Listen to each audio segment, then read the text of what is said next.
Basically, I got in contact with electronic music through the radio because I grew up in East Germany, and so when the wall went down, I went to all the clubs, and the music back then in Berlin was like very one-dimensional Detroit techno, and of course I knew so much other music was out there too.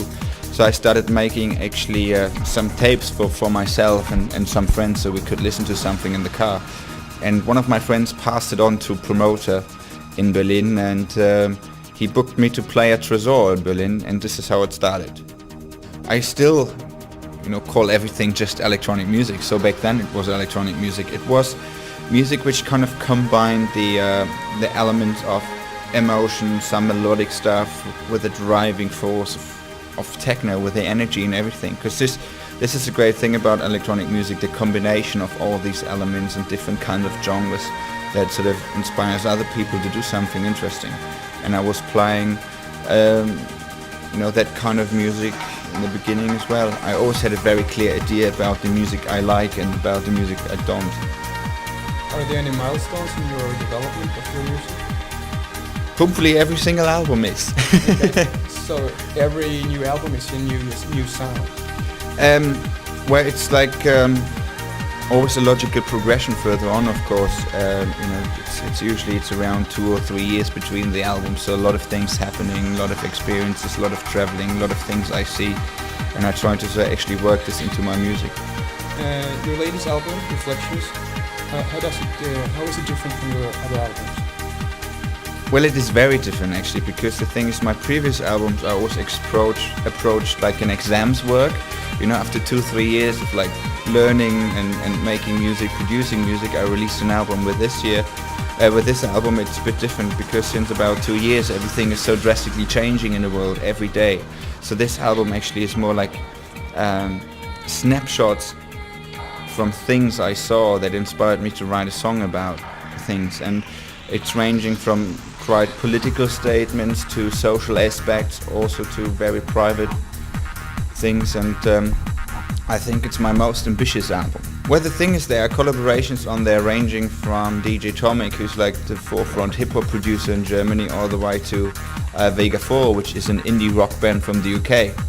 So, there's a lot of musical influences from everywhere, and but this is what keeps it interesting for me. I think a lot of people see electronic music always just as the one-way thing. For me, it's also, electronic music is also influenced by other musical styles, and this is sort of what sort of makes it very interesting for myself. And my album is,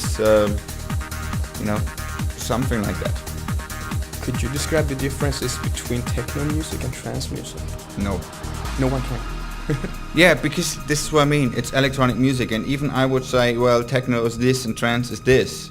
Then someone else would say, no, it's not right. I think it's this and it's this. It's a very sort of subjective point of view. And even when you try to analyze it objectively, how would you do so? Because whatever we think is objective, but when you it's basically fueled by subjective views. So it's just not possible. But when you walked into a store, you have these walls of different genres, techno, house, and trance. Yeah, but the thing is, my next single, as an example, that you could put it as well into techno, as into trance, as into indie rock pop. It's like it just doesn't really sort of work with these frames. It's electronic music, and it's good that we call it electronic music and nothing more. Let's say that I would like to be a DJ. What should I think of? The first elemental things I should think of. what else you could possibly do and make something decent.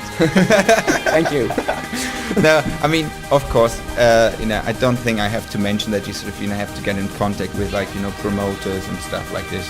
And I think one of the main things is you have to sort of really find your music. You really have to sort of, know what is the music you like to play and what's the music you love to bring across. Because you have to connect with other people, and you can only connect with other people when you're 100% behind what you do.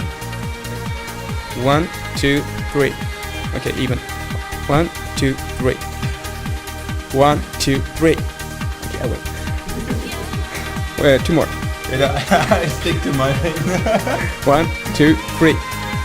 1, 1. 1, 2, 3. 1, 2, 3. I beat him. I just competed with Paul van Dyke. What is this? That's a paper bag. Why is the paper bag doing this thing? Because it catches the stone. I don't get that game.